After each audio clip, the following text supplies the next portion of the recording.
शुरू करने से पहले अगर आपने अभी तक हमारे चैनल को सब्सक्राइब नहीं किया तो इसे सब्सक्राइब कर दीजिए, बेल आइकन को प्रेस कर दीजिए ताकि फ्यूचर में आने वाली हर वीडियो की नोटिफिकेशन आप तक पहुंच सके। और वीडियो को लाइक, कमेंट और शेयर करना मत भूलिएगा। चलिए वीडियो हम लोग शुरू करते हैं। प्रिय छात्रों नमस्कार। लर्निंग विद योगेंद्र में मैं योगेंद्र शुक्ला आपका स्वागत करता हूं। बच्चों, हम लोग फिजिक्स में पिछली कक्षा में हमने पढ़ा था हम लोगों ने कि कूलाम का नियम क्या है। कूलाम के नियम से संबंधित जो भी प्रश्न थे उन सबको हमने हल किया था, उस पर चर्चा की थी। अब हमारा आज का टॉपिक है कि कूलाम के नियम का सदिश निरूपण। कूलाम के नियम का सदिश निरूपण कैसे करते हैं। बच्चों, हमने जो पिछली कक्षा में कूलाम का नियम बताया था उसमें बताया था F बराबर 1/4 पाई F∼0 Q1 Q2 upon R square. ये कूलाम के नियम के लिए कूलाम बल था, या वैद्युत बल या स्थिर वैद्युत बल। तो यहाँ पे ये जो बल था या कूलाम बल था, ये सिर्फ बल का परिमाण था। ये क्या था? बल का परिमाण था। और चूंकि बल कौन सी राशि है? सदिश राशि है। बल कैसी राशि है? सदिश राशि है। तो हम इसका सदिश निरूपण कर सकते हैं। तो इसका सदिश निरूपण कैसे करेंगे? मान लीजिए आपका कूलाम बल है, तो कूलाम बल का सदिश निरूपण। देखिए बच्चों, ये हमारा पहले क्या ज्ञात हुआ था जो हमने पिछली कक्षा में ज्ञात किए थे? ये बल का क्या है? परिमाण है। ये बल का क्या है? परिमाण है। और परिमाण के साथ अगर दिशा का भी प्रयोग कर दिया जाए, परिमाण के साथ अगर दिशा का भी प्रयोग कर दिया जाए तो वही कहलाता है हमारा कूलाम बल पर सदिश निरूपण, या कूलाम के नियम का सदिश निरूपण। यानी सदिश निरूपण में क्या होता है? वहां परिमाण के साथ साथ क्या हो? दिशा भी हो। तो बच्चों, इसको हम इस प्रकार समझते हैं। मान लीजिए हमारे पास दो आवेश हैं। आवेश है Q1 और Q2। इनके बीच की दूरी जो है, इनके बीच की दूरी क्या है? मान लीजिए R है। अब मान लीजिए दोनों आवेश समान प्रकृति के हैं, दोनों पे क्या है? धन आवेश है। तो आवेश Q1 Q2 पर कोई एक बल लगाएगा, किस दिशा में? विपरीत दिशा में। यानी Q2 को क्या है? इस ओर धकेलेगा, और Q2 भी Q1 पर कोई ना कोई एक बल लगाएगा जो इसको इस ओर धकेलेगा। तो बच्चों, आवेश Q1 के कारण देखते हैं, आवेश Q1 के कारण Q2 पर लगने वाला बल। अब देखिए यहाँ पर कौन सा बल लगेगा? प्रतिकर्षण बल लगेगा। अब प्रतिकर्षण बल लगेगा किस पर लगेगा? Q2 पर। Q2 पर लगेगा, और किसके कारण लगेगा? Q1 के कारण। ये 2 पर लगेगा, किसके कारण? 1 पर लगेगा। तो इसको हम लिख सकते हैं F21। यहां पर देखिए एक बार फिर समझते हैं, बल किस पर लगेगा? Q2 पर। किसके कारण लगेगा? Q1 के कारण। तो इसको हम क्या लिखेंगे? इसको हम लिखेंगे F21। इसका फार्मूला हो जाएगा हमारा 1/4 पाई F∼0 Q1 और Q2 अपॉन R स्क्वायर। और यहाँ पे देखिए, अब यहाँ पे इसका दिशा का निरूपण भी करना है। ये तो अभी हमने केवल क्या लिखा? परिमाण लिखा है। अब दिशा के निरूपण के लिए क्या करेंगे? जैसे 2 पर 1 के कारण बल लगा तो क्या हो गया? F21। उसी प्रकार इसका दिशा का निरूपण भी करेंगे तो क्या हो जाएगा? R21 cap. यानी कि इसे कहते हैं एकांक सदिश। एकांक सदिश का जो फार्मूला होता है, जैसे ए है, ए कोई एकांक सदिश है, ए कैप बराबर से ए कैप से प्रदर्शित करते हैं, वेक्टर ए अपॉन मॉड ए। ये आपका एकांक, आपने भौतिक विज्ञान कक्षा 11 भौतिक विज्ञान में इसको आपने पढ़ा है। तो ये हमारा हो गया आवेश Q1 के कारण Q2 पर लगने वाला बल। आवेश Q1 के कारण Q2 पर लगने वाला बल, ये हमारा आपका आ गया। इसी प्रकार हम ज्ञात कर सकते हैं कि आवेश Q2 के कारण, आवेश Q2 के कारण, आवेश Q2 के कारण Q1 पर लगने वाला बल, आवेश Q2 के कारण Q1 पर लगने वाला बल। तो ये आपका हो जाएगा, किस पर बल लग रहा है? Q1 पर। किसके कारण लग रहा है? Q2 के कारण लग रहा है। Q2 पर, आवेश Q2 के कारण Q1 पर लगने वाला बल, Q1 पर लगने वाला बल आपका हो जाएगा F12, F12। इसका फार्मूला जो होता है 1/4πF∅0, ये आपको हो जाएगा Q1 Q2 अपॉन R²। और इसको हम क्या सदिश दिशा भी इसके दिखाएंगे, तो दिशा हमारा क्या हो जाएगा? R∠12, R∠12। अब यहां पर अगर देखें समीकरण, इसको हम समीकरण 1 मान लें और इसको मान लें समीकरण 2। देखिए यहां पर अगर हम देखें F12, तो इसको देखिए R12, R∠12 को हम लिख सकते हैं माइनस में R∠21, क्योंकि ये दोनों देखिए दिशाएं क्या है, बल दोनों पे क्या विपरीत दिशाओं में लग रहा है। तो जब विपरीत दिशाओं में बल लगेगा तो उसमें क्या है चिन्ह लगेगा, माइनस का चिन्ह लग जाएगा। तो ये आपका हो जाएगा 1/4πF∅0 Q1 Q2 upon R²। इसे हम लिख सकते हैं R∠ और 21, और किसमें आगे किसका चिन्ह लग जाएगा? माइनस का चिन्ह लग जाएगा। तो ये आपका हो जाएगा F12 इक्वल में, ये आपका देखिए समीकरण 1 से, समीकरण 1 से किसका मान है आपका? F21 का मान है, तो माइनस आगे लगा तो ये आपको हो जाएगा माइनस में F21। तो आप देखते हैं यहां पर कि जो कूलाम के नियम का सदिश निरूपण होता है उसका मान आ गया F12 इक्वल माइनस में F21, अर्थात यह न्यूटन के तृतीय नियम का पालन करता है, तृतीय नियम का पालन करता है। तो बच्चों ये था हमारा कूलाम के नियम का सदिश निरूपण। ये भी बोर्ड एग्जाम में पूछा जाता है, कई बार पूछा भी गया है क्वेश्चन, इसलिए ये एग्जाम की दृष्टि से ये इम्पोर्टेंट है। बच्चों कूलाम के नियम के सदिश निरूपण को हम दूसरी विधि से भी समझ सकते हैं। मान लीजिए हमारे पास दो अक्ष हैं, एक्स अक्ष और वाई अक्ष। ये आपका हो गया एक्स अक्ष और ये आपका वाई अक्ष। ये जो जहां पर एक दूसरे को काटते वो हमारा हो गया मूल बिंदु। मान लीजिए मूल बिंदु क्या है आपका? O है। यहाँ पर मान लीजिए कोई दो बिंदु आवेश हैं, एक बिंदु आवेश Q1 है, दूसरा बिंदु आवेश है यहाँ पर Q2। एक बिंदु आवेश Q1 है और दूसरा बिंदु आवेश क्या है? Q2 है। अब Q1 का यहाँ पे देखेंगे, Q1 का O के सापेक्ष अगर स्थित सदिश लिखेंगे, Q1 का O के सापेक्ष स्थित सदिश अगर लिखें, मान लीजिए यहाँ से O से Q1 की दूरी क्या हो जाएगी? मान लीजिए O से Q1 की दूरी क्या है? R1 है, और O से Q2 की दूरी जो क्या है वो क्या है? R2 है।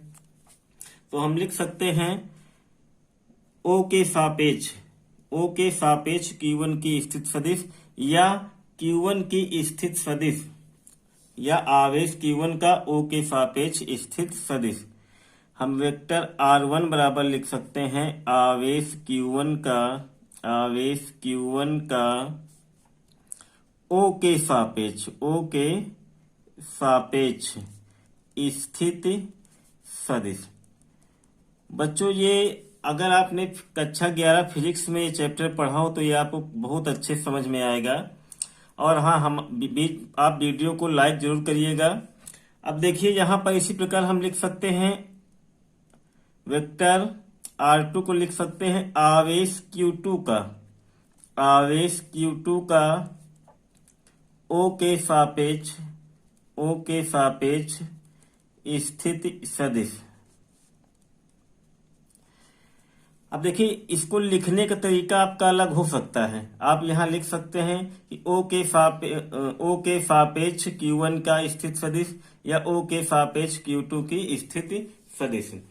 अब बच्चों यहाँ पर देखते हैं कि जैसे ये R1, अब यहाँ पर देखिए ये Q1 और Q2 एक दूसरे पे क्या लगाएंगे, बल लगाएंगे, एक दूसरे पर बल लगाएंगे।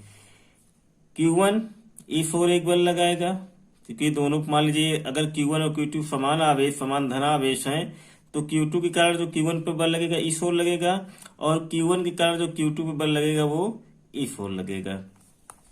अब यहाँ बच्चों उसके पहले हम लोग समझते हैं कि ये जो बल लग रहा है, ये जो बल लग रहा है किसका, 1 पर लग रहा है किसके कारण, 2 के कारण। 1 पर लग रहा किसके कारण, 2 के कारण। तो इसे हम लिख सकते हैं वेक्टर R12, वेक्टर R12। 1 पर लग रहा किसके कारण, 2 के कारण, अर्थात आवेश Q1 की स्थिति सदिश। ये क्या है, आवेश Q1 की स्थिति सदिश, आवेश Q1 की स्थिति सदिश किसके सापेक्ष, Q2 के सापेक्ष, Q2 के सापेक्ष। यह हम ऐसे भी लिख सकते हैं, Q2 के सापेक्ष आवेश Q1 की स्थिति सदिश। इसी प्रकार Q1 के का Q2 पर लगने वाला बल, Q2 पर लगने वाला बल किसके कारण, 1 के कारण। तो इसकी जो दिशा हो जाएगी आपकी, हो जाएगी R21। इसका मान हो जाएगा आपका आवेश Q2 की स्थिति सदिश, आवेश Q2 की स्थिति सदिश किसके कारण, Q1 के कारण, Q1 के कारण आवेश Q2 की स्थिति सदिश। अब बच्चों आपको एकांक सदिश के बारे में पता है। एकांक सदिश जैसे मान लीजिए वेक्टर ए है, तो ए का एकांक सदिश क्या हो जाएगा, ए कैप हो जाएगा। इसी प्रकार R12 का एकांक सदिश, R12 का एकांक सदिश क्या हो जाएगा, R12 कैप। तो इसे हम लिख सकते हैं R12, वेक्टर R12 का स्थिति सदिश। क्या लिख सकते हैं, R12 का स्थिति सदिश।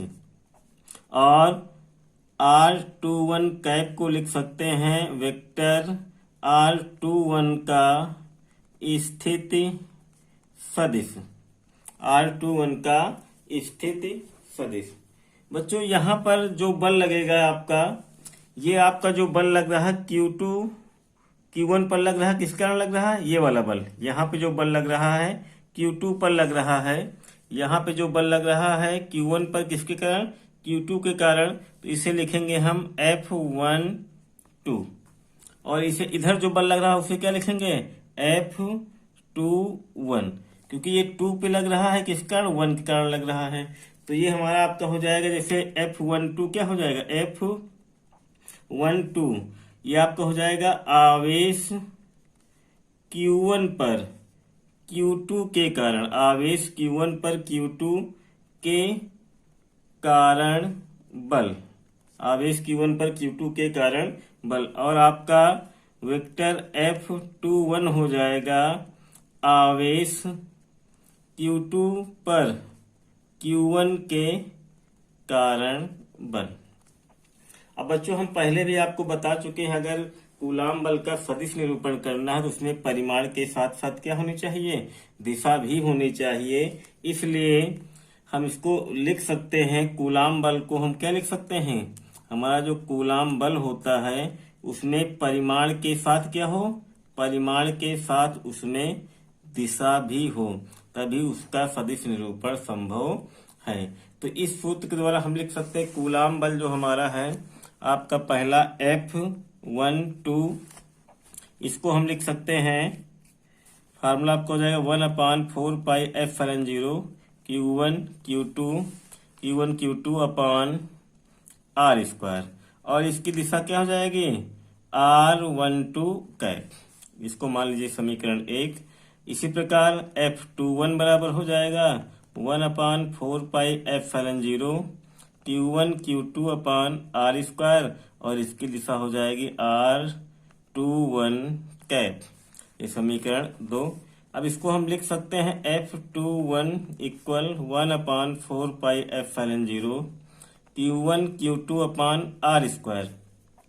देखिए R21 कैप को हम लिख सकते हैं R12 कैप, लेकिन यहाँ पे चिन्ह बदल जाएगा क्योंकि यहाँ पे जो बल लग रहे हैं वो किस दिशा में लग रहे हैं, विपरीत दिशा में लग रहे हैं। जब विपरीत दिशा में बल लगेंगे तो ये आपका हो जाएगा F21, यहाँ माइनस चिन्ह है, माइनस चिन्ह लगा लिया। अब ये मान देखिए, ये इतना मान समीकरण 1 से देखेंगे, समीकरण 1 से देखेंगे तो ये मान किसका, F12 का। तो इस दूसरी विधि से भी हमने कूलाम के नियम का सदिश निरूपण आपको बताया। तो इस प्रकार बच्चों हम देखते हैं कि ये कूलाम का नियम जो है, कूलाम के नियम का सदिश निरूपण जो है, ये न्यूटन के तृतीय नियम का पालन करता है। बच्चों आप वीडियो को लाइक जरूर करते रहें। बच्चों हमारा अगला टॉपिक है वैद्युत बल तथा गुरुत्वाकर्षण बल की तुलना। वैद्युत बल को स्थिर वैद्युत बल भी कहते हैं और कूलाम बल भी कहते हैं। यहाँ पर इसका जो फार्मूला होता है F बराबर 1/4πε0 Q1 Q2 upon R square. और अगर हम गुरुत्वाकर्षण बल की तुलना का मान रखें तो उसका मान होता है F बराबर G m1 m2 बटे आर स्क्वायर। तो हमें इन दोनों बलों की क्या करनी है, तुलना करनी है। देखिए फार्मूले से स्पष्ट है कि जो वैद्युत बल होता है, ये आपका कौन सा बल है, वैद्युत बल, और ये आपका है गुरुत्वाकर्षण बल। तो फार्मूले से स्पष्ट है कि हमारा जो वैद्युत बल होता है वो किस पर निर्भर करता है, आवेश पर निर्भर करता है, जबकि गुरुत्वाकर्षण बल किस पर निर्भर करता है, द्रव्यमान पर निर्भर करता है। हमारा वैद्युत बल आवेश पर निर्भर करता है और गुरुत्वाकर्षण बल द्रव्यमान पर निर्भर करता है। ये हमारा पहला पॉइंट हुआ। इसको हम दूसरे शब्दों में ऐसे भी कह सकते हैं कि वैद्युत बल दो आवेशों के बीच के माध्यम पर निर्भर करता है और गुरुत्वाकर्षण बल दो द्रव्यमान के बीच के माध्यम पर निर्भर करता है। बच्चों ये हमारा क्या है, पहला पॉइंट है, और पहला और दूसरा पॉइंट भी कह सकते हैं इसको। बच्चों हम देखते हैं कि जो वैद्युत बल होता है, अगर समान प्रकार के आवेश हैं तो ये क्या करते हैं, प्रतिकर्षण बल लगाते हैं, प्रतिकर्षण बल लगाते हैं। अगर विपरीत प्रकार के आवेश है तो आकर्षण बल लगाते हैं। अर्थात इसमें ये कह सकते हैं कि जो हमारा वैद्युत बल होता है उसमें आकर्षण व प्रतिकर्षण दोनों बल कार्य करते हैं, किंतु गुरुत्वाकर्षण बल में ऐसा नहीं होता है। गुरुत्वाकर्षण बल सदैव क्या होते हैं, ये सदैव आकर्षित करते हैं, यानी इनमें दो द्रव्यमानों के बीच सदैव आकर्षण बल लगता है। ये पहला पॉइंट क्या था, आवेश पर निर्भर करते हैं, द्रव्यमान पर निर्भर करते हैं। दूसरे पॉइंट पे हम लिख सकते हैं आवेशों के बीच के माध्यम पर निर्भर करते हैं और ये द्रव्यमान के बीच के माध्यम पर निर्भर करते हैं। तीसरे पॉइंट में हम दिखा सकते हैं कि वैद्युत बल में क्या होता है, आकर्षण बल भी कार्य करता है और प्रतिकर्षण बल भी कार्य करता है, प्रतिकर्षण बल भी कार्य करता है। किंतु गुरुत्वाकर्षण बल में आप देखेंगे तो केवल कौन सा बल लगेगा, आकर्षण बल लगेगा। बच्चों हमारा जो फार्मूला है वैद्युत बल का, F बराबर 1/4πε0 Q1 Q2 upon R square. और दूसरा अगर गुरुत्वाकर्षण बल की बात करें तो इसके लिए फार्मूला है F बराबर G m1 m2 बटे आर स्क्वायर, जहाँ G क्या है, सार्वत्रिक गुरुत्वाकर्षण नियतांक है। बच्चों अगर हम किसी भी इलेक्ट्रॉन के लिए या प्रोटॉन के लिए दो इलेक्ट्रॉनों के लिए या दो प्रोटॉनों के लिए अगर हम इस बल का मान ज्ञात करें, इलेक्ट्रॉन प्रोटॉन या किसी भी तत्व के लिए अगर हम किसका मान ज्ञात करें, कूलाम बल का और गुरुत्वाकर्षण बल का, यानी वैद्युत बल का और गुरुत्वाकर्षण बल का मान ज्ञात करें, तो यहाँ पर आवेश का मान जो हो जाएगा, इलेक्ट्रॉन के लिए मान लीजिए ज्ञात कर रहे हैं, तो आवेश का मान इलेक्ट्रॉन पर आवेश कितना होगा, 1.6 × 10⁻⁻19 कूलम। उसके बाद अगर इलेक्ट्रॉन के द्रव्यमान की बात करें तो इलेक्ट्रॉन का यहाँ चूंकि यहाँ पे क्या है द्रव्यमान है, तो इलेक्ट्रॉन का द्रव्यमान क्या हो जाएगा 9.1 गुणे 10 की पावर माइनस 31 किलोग्राम। अगर यहाँ पर दोनों मान, यहाँ पर इलेक्ट्रॉन के आवेश का मान और यहाँ पर 1/4πε0 का मान और उनके आवेशों के बीच की दूरी का मान, इसी प्रकार यहाँ पर इलेक्ट्रॉन के द्रव्यमान का मान, फार्तविक गुरुत्वाकर्षण नियतांक का मान और आर का मान रखते हैं, तो इस बल का मान जो है बहुत अधिक आता है। वैद्युत बल का मान जो होता है बहुत अधिक आता है, किसकी तुलना में? गुरुत्वाकर्षण गुरुत्वाकर्षण बल की तुलना में वैद्युत बल का मान बहुत अधिक आता है। अगर दो इलेक्ट्रॉनों की बात की जाए तो वैद्युत बल गुरुत्वाकर्षण बल की तुलना में 10 की पावर 36 गुना अधिक होता है। 10 की पावर 36 गुना, 10 की पावर 36 गुना क्या होता है? अधिक होता है। अर्थात हम चौथा पॉइंट आसानी से कह सकते हैं कि वैद्युत बल प्रबल होता है किसकी तुलना में? गुरुत्वाकर्षण बल की तुलना में वैद्युत बल अत्यधिक प्रबल होता है, जबकि गुरुत्वाकर्षण बल जो है प्रबल होता है लेकिन ये कम प्रबल होता है। अगर इलेक्ट्रॉन की बात करें तो इलेक्ट्रॉन के लिए जो वैद्युत बल होता है वो गुरुत्वाकर्षण बल से 10 की पावर 36 गुना अधिक होता है, और अगर प्रोटॉन की बात करें तो यह वैद्युत बल जो होता है वो गुरुत्वाकर्षण बल से 10 की पावर 43 गुना अधिक होता है। तो बच्चों ये कुछ पॉइंट थे जिसके आधार पर हमने वैद्युत बल और गुरुत्वाकर्षण बल की तुलना की। तो बच्चों हमारी वीडियो आपको कैसी लगी? अगर आपको हमारी वीडियो अच्छी लगी हो, पसंद आई हो, तो हमारे वीडियो को लाइक कीजिए, अपने दोस्तों में शेयर कीजिए और हमारे चैनल को सब्सक्राइब कीजिए। बहुत बहुत धन्यवाद।